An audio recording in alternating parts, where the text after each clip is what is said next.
rakyat menjadi budak total atau total kontrol. Mereka menginginkan rakyat betul-betul menjadi budak total. Makanya kemiskinan semakin menjadi-jadi. Karena memang ada sistem yang terstruktur yang membuat situasi miskin ini menjadi semakin dahsyat. Karena kalau rakyat sulit mencari makan, maka disitulah kelemahan jiwa akan dikendalikan atau akan dikuasai.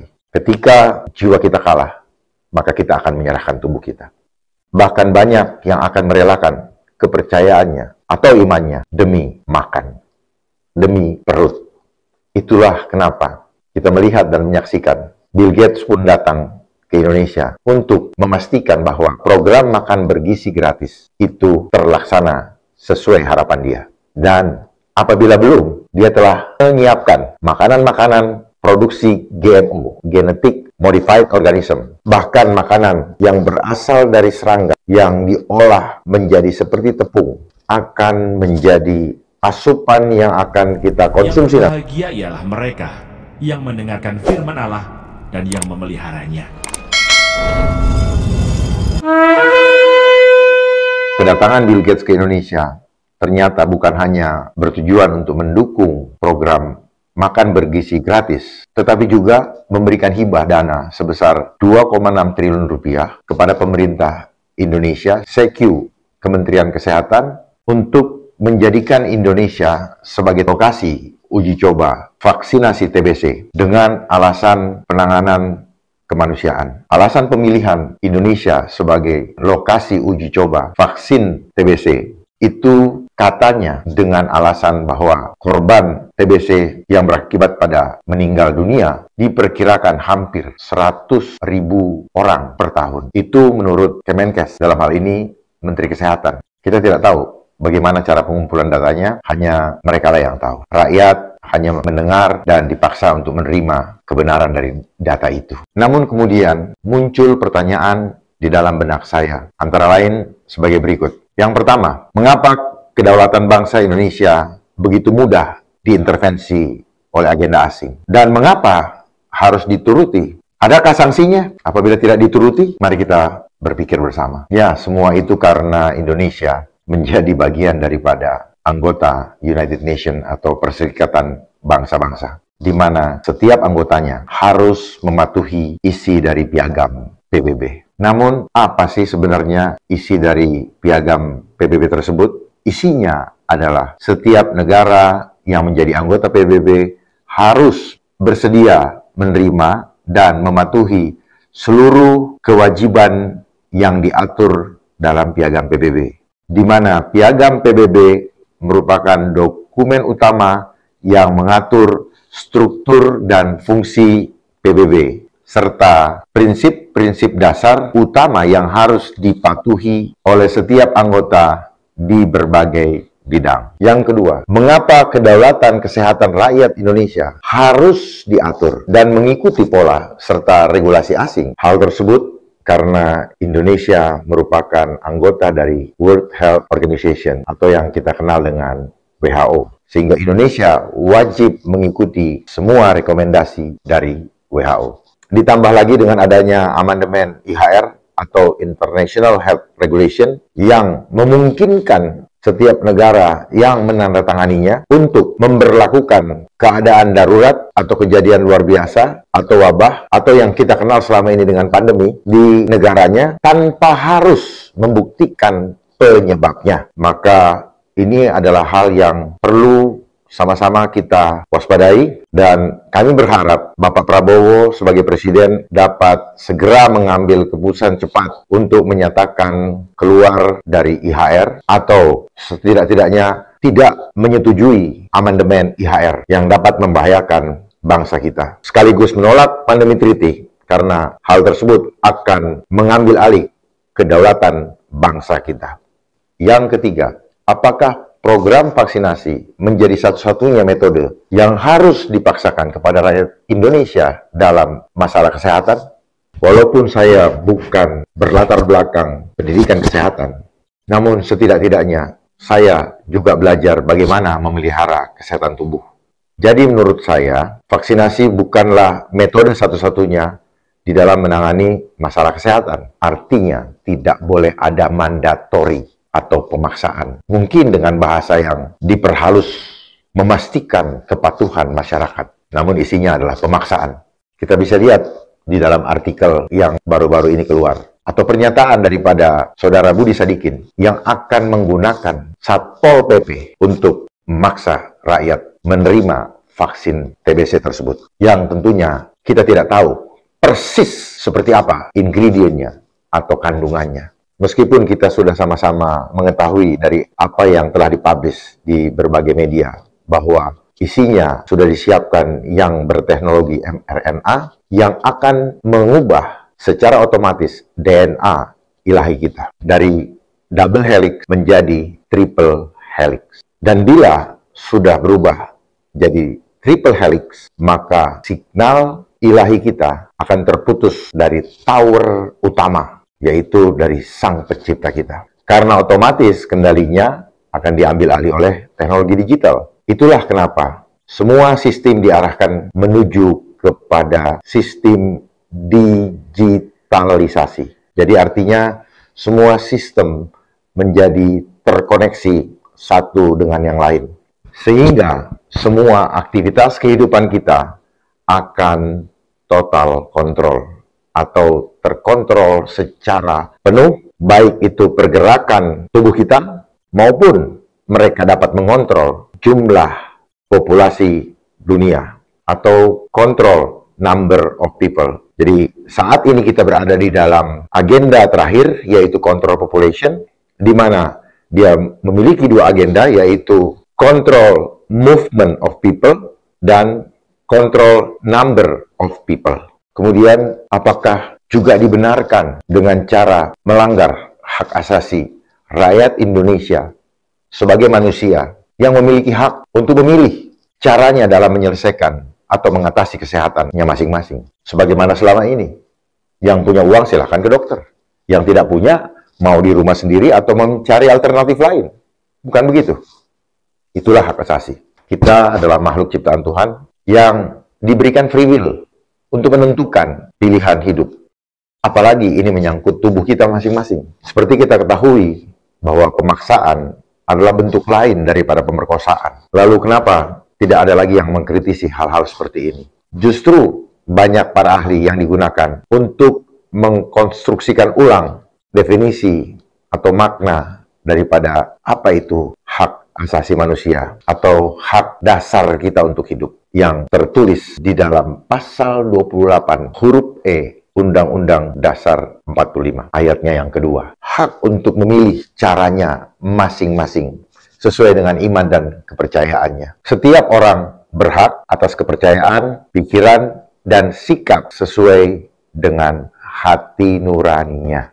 Jadi jelas ya, setiap orang berhak. Itu adalah hak dasar kita sebagai manusia yang tidak boleh diganggu-gugat oleh siapapun juga. Namun, saya juga paham mereka sudah membuat undang-undang yang tanpa kita sadari menganulir semuanya itu, yaitu Undang-Undang Nomor 17 Tahun 2023 tentang kesehatan dan dijabarkan bagi setiap orang atau pribadi itu dalam pasal 446.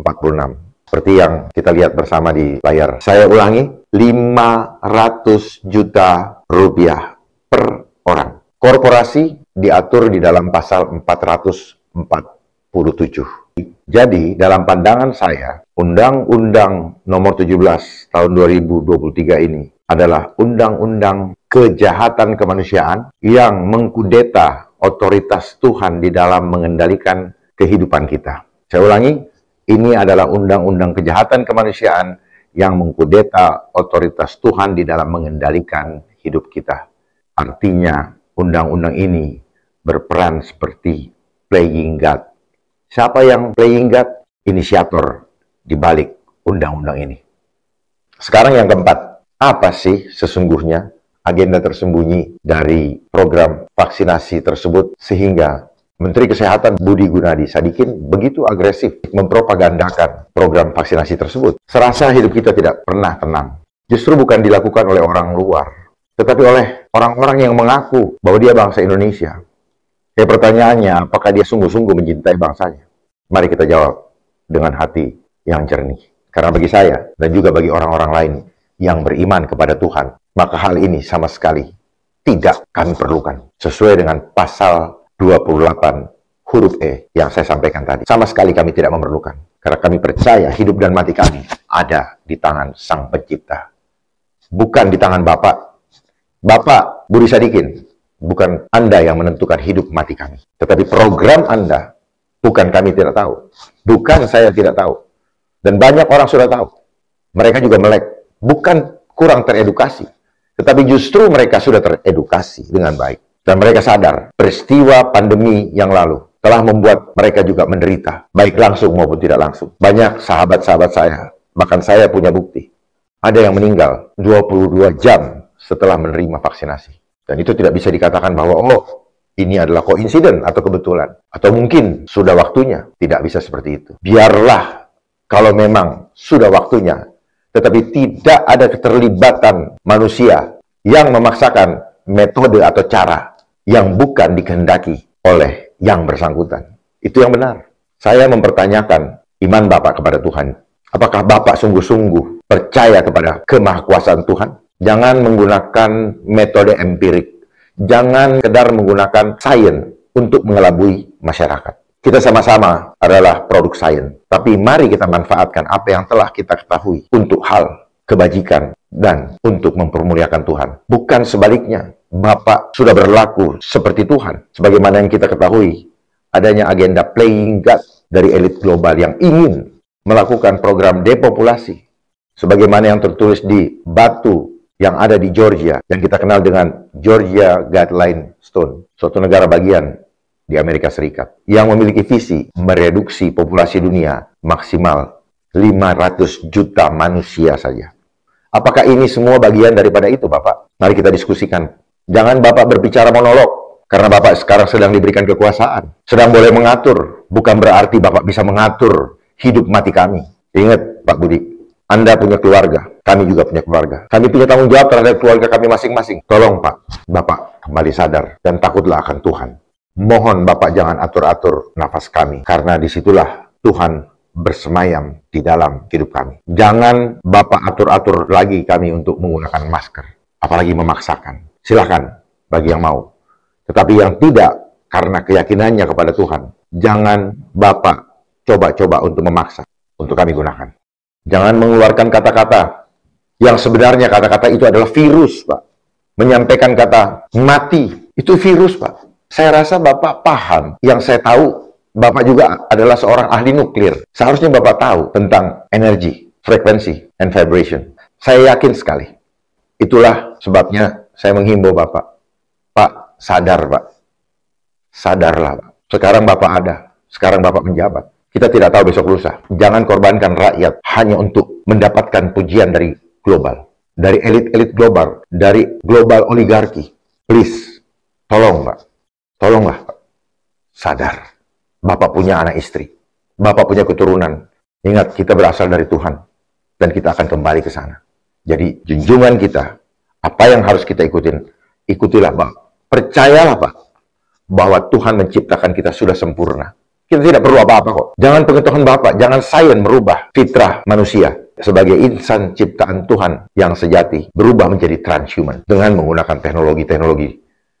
Bapak jangan coba-coba mengkudeta atau mengambil alih otoritas Tuhan di dalam mengendalikan hidup mati manusia. Ingat ya Pak, sekali lagi, Bapak akan berhadapan dengan Sang Pencipta yang menciptakan saya, rakyat Indonesia, dan Bapak sendiri. Jangan hianati itu. Dan saya siap untuk berdiskusi terbuka dengan Bapak Budi Gunadi.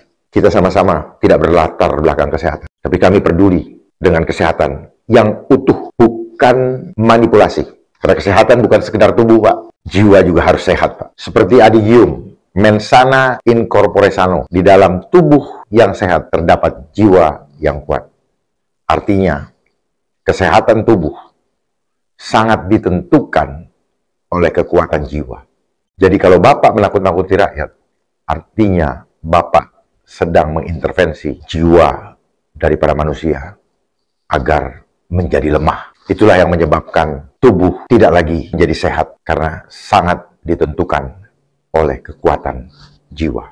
Karena hati yang gembira adalah obat yang manjur. Artinya, kapanpun, dimanapun, ketika kita beriman kepadanya, kita gembira karena kita tahu pasti bahwa Dia yang melindungi kita, Dia yang menghadirkan kita, Dia juga yang akan memelihara kita. Itulah iman kepadanya. Disitulah terletak iman, Pak.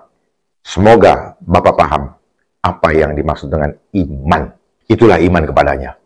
Saya tidak tahu apakah Bapak sungguh-sungguh beriman kepadanya. Semoga Bapak memahami hal tersebut. Karena kalau Bapak sungguh-sungguh beriman, maka semua program yang Bapak ingin paksakan kepada rakyat Indonesia tidak lagi diperlukan. Karena kita percaya kuasa Tuhan Yang Maha Esa. Jadi jangan melemahkan jiwa-jiwa orang-orang beriman dengan coba menakut-nakuti kami. Jangan coba-coba melemahkan iman daripada jiwa-jiwa yang worship of God, yang tunduk dan setia kepada Tuhan, untuk mengikuti sistem yang mendorong orang untuk tidak tunduk kepada Tuhan. Jadi saudara-saudaraku sekalian, apa sebenarnya agenda tersembunyi dari program vaksinasi tersebut? Sebagaimana yang sering saya sampaikan bahwa semuanya sudah disampaikan secara terbuka oleh United Nations lewat Agenda 21 Century. Agenda 21 ini akan berproses sampai dengan tahun 2030. Itulah kenapa Bapak Prabowo Subianto pernah menyampaikan bahwa Indonesia akan hilang pada tahun 2030. Dan terakhir, kemarin beliau juga menyampaikan lagi bahwa Indonesia diramalkan oleh para ahli, bahkan negara-negara lain, akan hilang pada tahun 2030. Apakah ini? Sepertinya kita sedang menuju ke sana. Jadi, lupakanlah yang disebut dengan menuju Indonesia Emas 2045.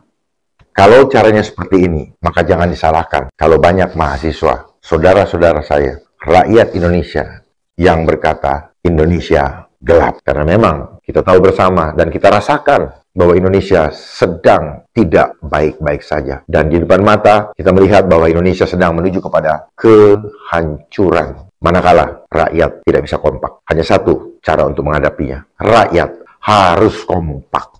Saya lanjutkan lagi ya. Lalu dari agenda 21 Century tersebut dijabarkan lagi dalam 17 program Sustainable Development Goals. Atau kalau mereka terjemahkan, yaitu tujuan pembangunan berkelanjutan.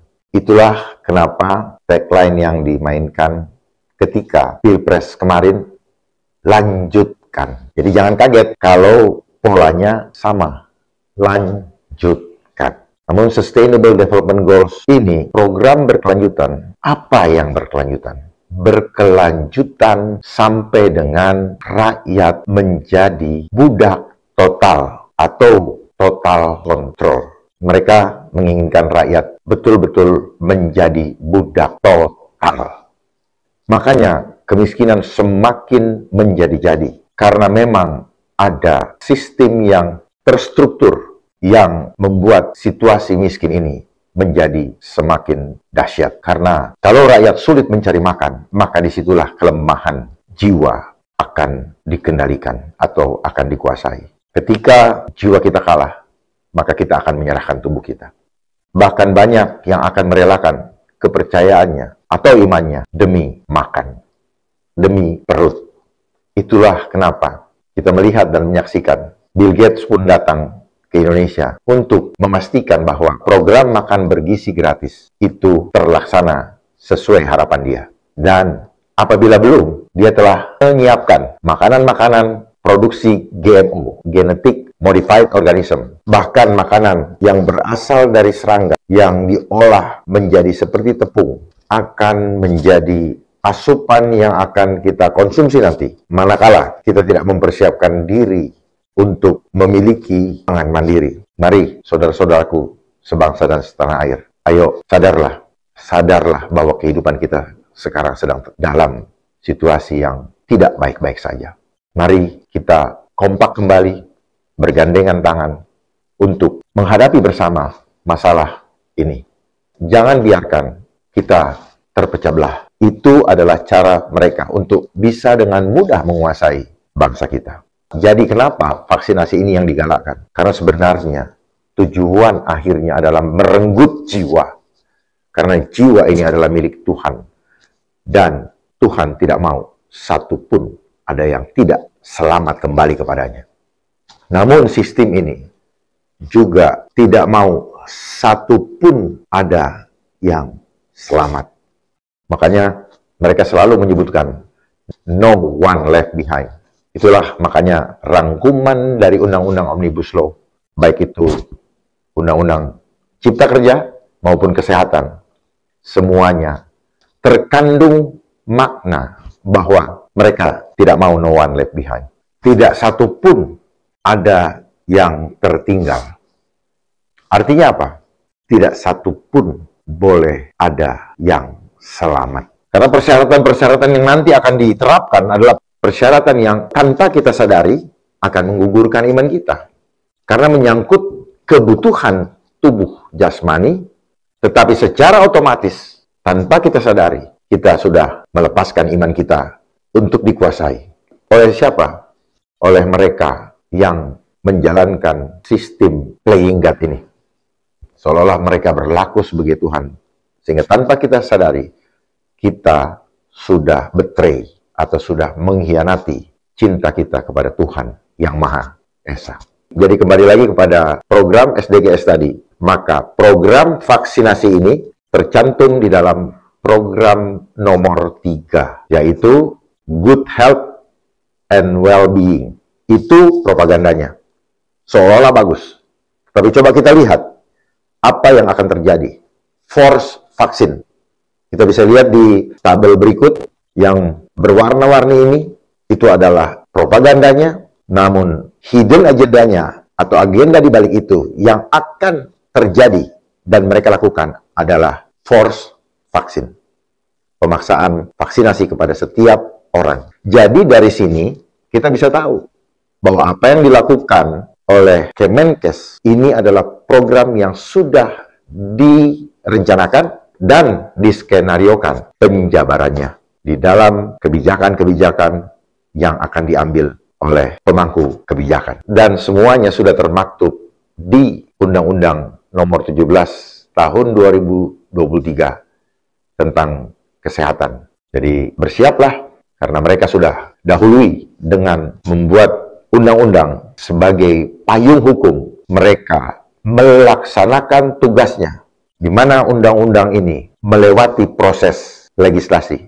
Apa makna proses legislasi? Jadi proses melegalkan perbuatan-perbuatan ilegal yang akan mereka lakukan di kemudian hari. Dan saat ini, undang-undang tersebut sudah ada. Ini semua adalah jebakan Batman.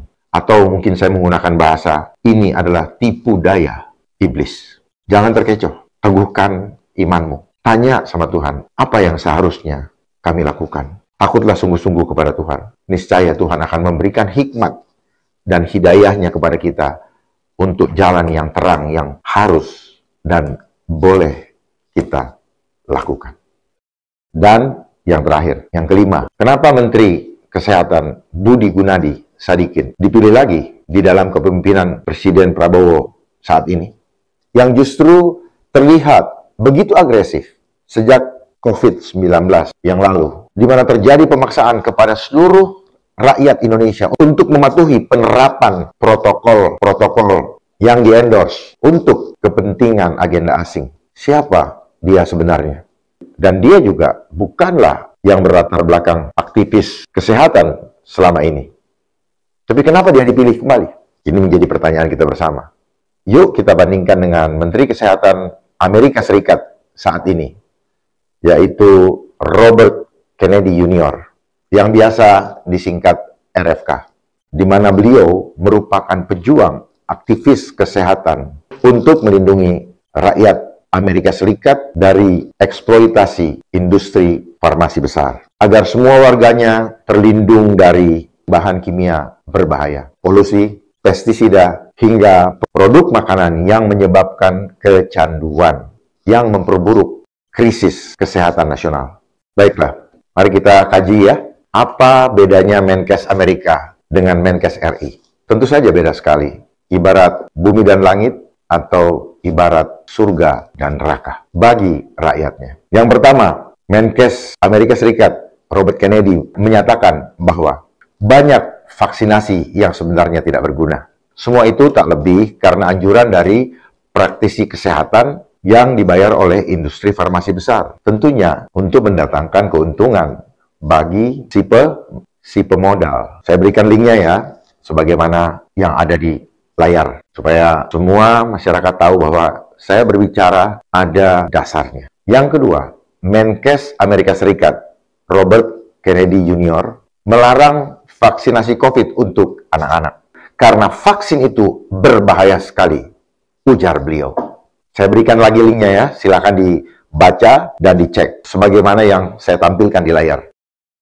Yang ketiga, Menkes Amerika Serikat Robert Kennedy Jr. mewajibkan pengetesan vaksin sebelum digunakan untuk manusia. Dan hal ini tentunya membuat berang para pelacur kesehatan bayaran industri. Silahkan baca di link New York Times yang akan saya perlihatkan di layar saudara-saudara sekalian. Yang keempat, sementara kita ketahui bersama bahwa Menkes RI, Saudara Budi Gunadisadikin, dia adalah mantan bankir yang tidak punya rekam jejak, bahkan sebagai aktivis kesehatan sekalipun. Namun apa yang dia lakukan saat ini adalah ternyata ya, adalah untuk mengikuti perintah junjungannya, yaitu Bill Gates. Seperti kita ketahui kan, dalam keimanan kita punya junjungan. Apa yang sedang dan akan diterapkan ini, karena dia mengikuti perintah junjungannya, yaitu Bill Gates dan juga WHO, yang kita ketahui bersama bahwa 80% pendanaannya sponsori oleh Gates Foundation. Dan Gates Foundation memilih Indonesia sebagai lokasi uji coba dari vaksin TBC. Kalau kita mengacu kepada kunjungan utusan Bill Gates yang lalu, maka ini adalah kelanjutan daripada pertemuan tersebut. Jadi jelas ada benang merahnya. Dan yang terakhir, di mana beredar pernyataan Menkes Budi Gunadisadikin bahwa berhentinya COVID-19 itu karena vaksin, buat saya itu adalah kebohongan. Kenapa? Karena di stop propagandanya oleh WHO ketika itu. Artinya semua aturan main, waktu tayang ditentukan oleh WHO. Karena WHO, kalau kita singkat WHO, itu siapa mereka? Mereka adalah kelompok playing God. Mereka berlaku seperti Tuhan. Atau ingin menjadi Tuhan bagi orang-orang yang tidak beriman. Dia seharusnya mampu melihat fakta berdasarkan data. Kalau dia mau berbicara tentang data, di mana data World Bank Group saja menyatakan bahwa tingkat kematian tatkala COVID-19 yang lalu antara 2020 sampai 2022 sama saja dengan tingkat kematian dunia pada tahun 1999. Jadi apa harapan kita kepada Bapak Presiden Prabowo Subianto? Mohon Bapak Presiden mempertimbangkan Menkes yang saat ini menjabat dengan sosok yang lain yang sungguh-sungguh punya integritas terhadap bangsa ini, yang sungguh-sungguh mencintai rakyatnya dan takut akan Tuhan. Dialah yang seharusnya Bapak tempatkan sebagai Menteri Kesehatan yang akan melindungi rakyat Indonesia dari persoalan atau masalah-masalah kesehatan yang diagendakan oleh kepentingan industri global. Mohon Bapak Presiden mendengarkan suara sebagian rakyat yang sudah sadar dan tahu caranya bagaimana menghadapi. Kalau diperlukan, kami siap untuk membantu memberikan ide-ide di dalam mengatasi persoalan-persoalan bangsa. Jangan sampai kecemasan demi kecemasan yang dihadapi oleh rakyat dari hari demi hari semakin bertambah mencekam karena mereka sudah tidak tahu kepada siapa mereka harus berlindung. Mari bersama-sama kita jaga bangsa ini dengan penuh ketulusan, didahului dengan mari seluruh rakyat untuk kompak, didahului dengan menyadari kondisi bangsa kita sedang tidak baik-baik saja. Dan cara menghadapinya hanya dengan satu cara, yaitu kita bersama. Kita harus Injil kompak. Markus pasal 1. Yohanes Pembaptis. Inilah permulaan Injil tentang Yesus Kristus anak Allah, seperti ada tertulis dalam kitab Nabi Yesaya. Lihatlah, aku menyuruh utusanku mendahului engkau. Ia akan mempersiapkan jalan bagimu. Ada suara orang yang berseru-seru di padang gurun, persiapkanlah jalan untuk Tuhan, luruskanlah jalan baginya. Demikianlah Yohanes Pembaptis tampil di padang gurun dan menyerukan, bertobatlah dan berilah dirimu dibaptis, dan Allah akan mengampuni dosamu. Lalu datanglah kepadanya orang-orang dari seluruh daerah Yudea dan semua penduduk Yerusalem, dan sambil mengaku dosanya, mereka dibaptis di sungai Yordan. Yohanes memakai jubah bulu unta dan ikat pinggang kulit, dan makanannya belalang dan madu hutan. Inilah yang diberitakannya, sesudah aku akan datang Ia yang lebih berkuasa daripadaku. Membungkuk dan membuka tali kasutnya pun aku tidak layak. Aku membaptis kamu dengan air, tetapi Ia akan membaptis kamu dengan Roh Kudus. Yesus dibaptis Yohanes. Pada waktu itu datanglah Yesus dari Nazaret di tanah Galilea, dan Ia dibaptis di sungai Yordan oleh Yohanes. Pada saat Ia keluar dari air, Ia melihat langit terkoyak dan roh seperti burung merpati turun ke atasnya. Lalu terdengarlah suara dari surga, Engkaulah anakku yang kukasihi, kepadamulah aku berkenan. Pencobaan di padang gurun. Segera sesudah itu roh memimpin dia ke padang gurun. Di padang gurun itu, Ia tinggal 40 hari lamanya. Dicobai oleh iblis. Ia berada di sana di antara binatang-binatang liar, dan malaikat-malaikat melayani dia. Yesus tampil di Galilea. Sesudah Yohanes ditangkap, datanglah Yesus ke Galilea, memberitakan Injil Allah. Katanya, waktunya telah genap, kerajaan Allah sudah dekat. Bertobatlah dan percayalah kepada Injil. Yesus memanggil murid-murid yang pertama. Ketika Yesus sedang berjalan menyusur danau Galilea, Ia melihat Simon dan Andreas, saudara Simon.